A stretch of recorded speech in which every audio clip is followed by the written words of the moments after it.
Asia కప్‌లో వివాదం జరుగుతున్న విషయం అందరికీ తెలిసిందే. ఆదివారం భారత్, పాకిస్తాన్ మధ్య జరిగినటువంటి మ్యాచ్‌లో భారత్ గెలిచిన తర్వాత పాకిస్తాన్ ప్లేయర్‌లకు షేక్ హ్యాండ్ ఇవ్వలేదు అంటూ మొదలైనటువంటి వివాదం పాకిస్తాన్ క్రికెట్ బోర్డ్ రిఫరీని మార్చాల్సిందే అంటూ ఐసీసీకి లేఖ రాయటం, ఒత్తిడి తీసుకొచ్చేటువంటి ప్రయత్నం చేయటం. ఓవరాల్‌గా తమ పంతం నెగ్గించుకుంది.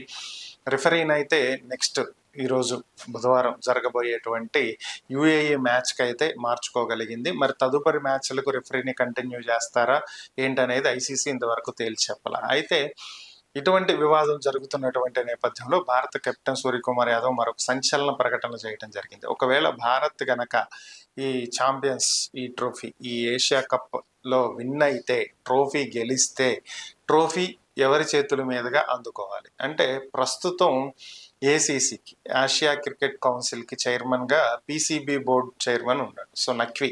సో ఈయన చేతుల మీదుగా మేము ట్రోఫీ తీసుకోము అని చెప్పి తేల్చి చెప్పడం జరిగింది. ఇప్పుడు ఇదే మరొక వివాదానికి తావిచ్చినటువంటి పరిస్థితి. మరి ఓవరాల్గా ఏం జరుగుతుందో చూడాలి.